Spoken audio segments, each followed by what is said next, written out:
Good morning, good afternoon, and good evening around the world. Welcome back to the channel. My name is Blackjack, and as always, we are putting a deck together today from the comment section. If you're interested, I am looking for any combination of the following: a commander, a theme, pet cards, and budget. You could be looking to build a tier list 4 deck according to the new commander standards, and you want to make everybody at your table sick to their stomach, but don't know what direction to go. You could be looking to fine-tune a commander you're not supremely happy with. You could also be looking to put together a theme that you're really interested in, but you have no idea what direction to go. So if you're interested, leave a comment down below. I'll put it together for you and hopefully give you some inspiration before you put it together. That being said, let's get started with today's video. It is from Biostem.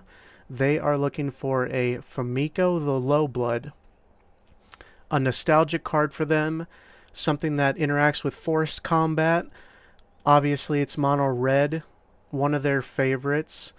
They don't want to go all in on Goad, and I agree there are better Goad commanders out there, but that doesn't mean we're not going to have any Goad. Goad's a powerful effect. It is forced combat. It is something we're interested in taking advantage of, but we're only going to splash it. It's not going to be the main focus of the deck. Other than that, it was no budget, and their only pet card was Heartless Hidetsugu, which was going to be an obvious inclusion for us anyway. So, let's get started. Fumiko, for those who don't know, 2 and 2 red for a creature that has Bushido X. That's not going to be super relevant for us, but it will come up every now and again. The most important part is creatures your opponents control attack each turn if able. So, this deck is all gas, no brakes. We are trying to just beat to death everyone at the table as fast as possible and have them join in on the fun. There's not necessarily like chaotic elements to the deck, but it is an aggro deck through and through. It is trying to get the game over with as fast as possible, and it's trying to make everybody at the table hurt each other. Planeswalker section, we start with Chandra. Easy card draw, easy mana ramp, probably one of the best Planeswalkers in red, and that's mainly why it's here. So, Aether Membrane, Defender, it can block as though it had flying, and then whenever it blocks, it bounces a creature. So this is the start of a theme you're going to see in this deck where, yeah, we want everyone's creatures to be attacking, but obviously we don't want to be attacked. So there's going to be a small theme of convincing your opponents to attack other people, because even though you want the game to end quickly, obviously you don't want it to be damage to you. So things like this are going to help us disincentivize our opponents from attacking us.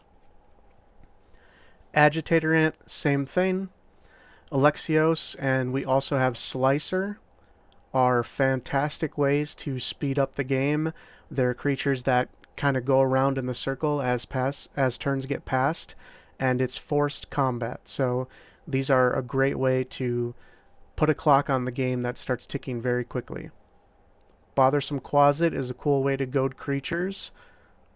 Death's Kiss is an interesting one. So not only are you able to double the power of people's attacking creatures, which again is another reason to incentivize them to attack someone else, but then we can also monstrosity it with leftover mana to goad. Atali, in an aggressive red deck, you're always going to play something like this. It's a very over-the-top powerful card that can literally win the game on its own if it's not dealt with. Scatterbrute, it's a way to give all creatures that attack our opponents haste, another way to kind of pseudo-disincentivize. Frontier Warmonger is a way to give creatures menace. And then we have Goblin Spymaster to kind of give out tokens as the turns get passed, and again incentivize people to speed the game up. Grenzo is a good way to goad or look at the top card of our library and play it. Hanwar Garrison is a good way to attack with multiple creatures. Again, with Bushido, that does interact with the amount of attacking and blocking creatures. So it's important that we have a lot of attacking creatures. Even if they're small, they're still going to trigger that effect, and they're still going to be able to stay back on defense later on to, again, disincentivize. Hidetsugu was a pet card. Being able to cut people's life totals in half is pretty sweet. Iron Mirror is not only a creature for the sake of triggering Bushido, but also it is mana ramp at 2 mana. We don't get the easy package of Sakura Tribe Elder, Rampant Growth, and all that other good stuff in green, so we have to be a little bit more willing to put artifacts and things like that on the board in order to get our form of ramp. Kazul is a great way to disincentivize. Karn is another awesome way to not only draw cards but speed up the game by pushing it around to other people. Same with Life of the Party, a super cool card. Neheb, both of the Nehebs, good to draw cards, good to have mana. At the end of the day, Neheb is a great card in any mono red deck, both of them. They do different things, but they're both extremely important to our game plan. Facebreaker is a way to create treasures. Screaming Nemesis, we have a couple of ways in here to prevent life gain in case you ever run into that random deck that is running a bunch of life gain, or even something that just has equipment with life gain attached to it. This is a good way to shut those effects out. Sunbraiding Dragon is an interesting 1-drop that builds up very quickly, and if people keep attacking you instead of your opponents, it's going to be a must deal with threat. Links, so players can't gain life, damage can't be prevented, and then it deals damage equal to non-basics. Torbrand to just give a little bit of a oomph to all of the damage that our red stuff is doing. Varchild is a good way to pass survivors around and convince people to hit other people. Weather Sentinel is another way to disincentivize. Disrupt Decorum is a great way to cause chaos and basically make everybody in the middle of late game go for swings that are going to take people out of the game, all of it not being you. Insurrection, I couldn't pass up on the opportunity to play this card. It's an oldie but a goodie, and it will just win the game on the spot, middle to late game. So it's hard to ignore the power level of this card, and it just feels so good when you cast it. Jessica's Will, I think it is our one game changer piece. Extremely powerful in this deck. I play tested it a couple times, and every opening hand where I had Jessica's Will, I obviously just blew my opponents out of the water and got ahead very quickly. Tempt with Vengeance, it's a good way to give everybody stuff to beat each other up with. Vandal Blast is good removal, and Wheel of Misfortune is a way for us to draw in red, which is hard to come by. Deflecting Swat is a great way to protect our commander, as well as any major pieces we have on the board. Return the Favor, Reverberate, Tibalt's Trickery, pretty much all of these are here to keep people from wiping the board. Once we've deployed a number of threats, and we've started passing threats out to everybody at the table, it's very, very important that they stay at the table. If we get board wipes, we're going to be put so behind that we're probably going to be out of the game. So we're going to be using stuff like this to ideally change the target of spells or counter spells, so that way we can avoid at least some of our stuff being blown up. Savage Beating is a cool win con. If we entwine it, we give everything double strike and give a second combat. And Valakut Awakening is an MDFC that also gives us some beneficial card draw. Artifacts, so we'll go through the ramp package quickly. Arcane Signet, remember we have Iron Mirror as well. Everflowing Chalice is 3, Felwar Stone 4, Fire Diamond 5, Torque 6, Mind Stone 7, Medallion 8, Soul Rain 9, Thought Vessel 10.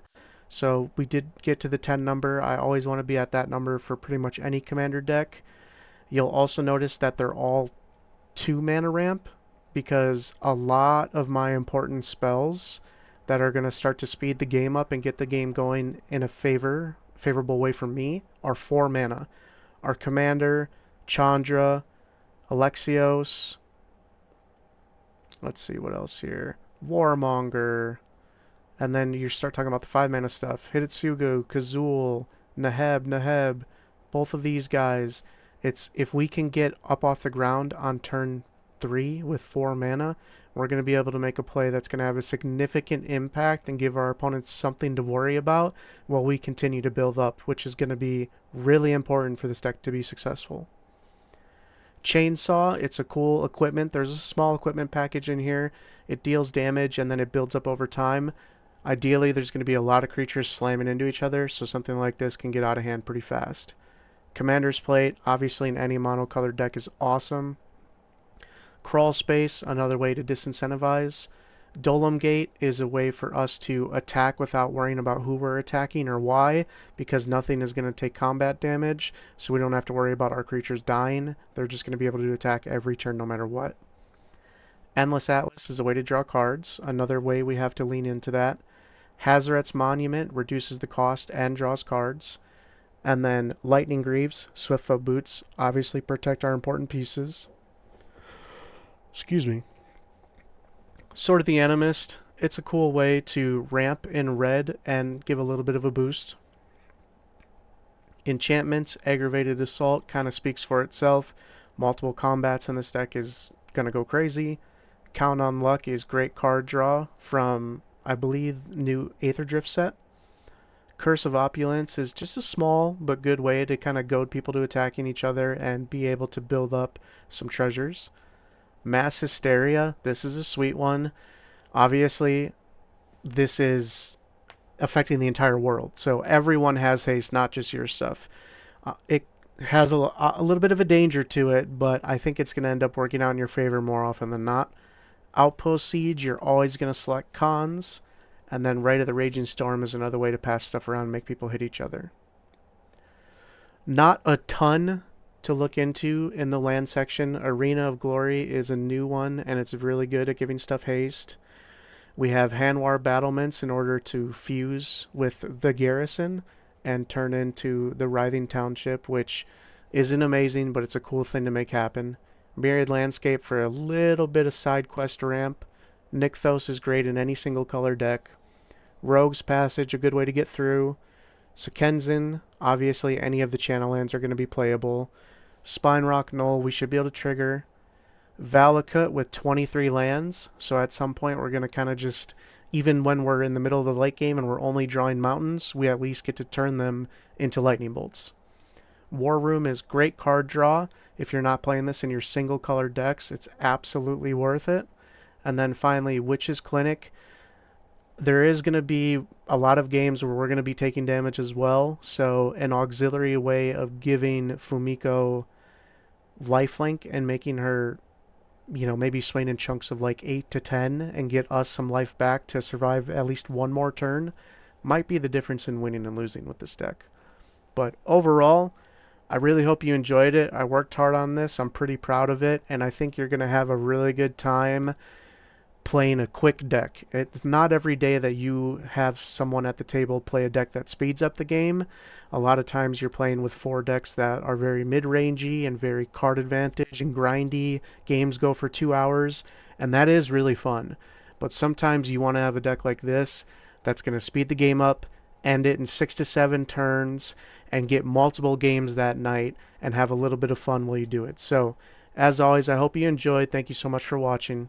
Godspeed.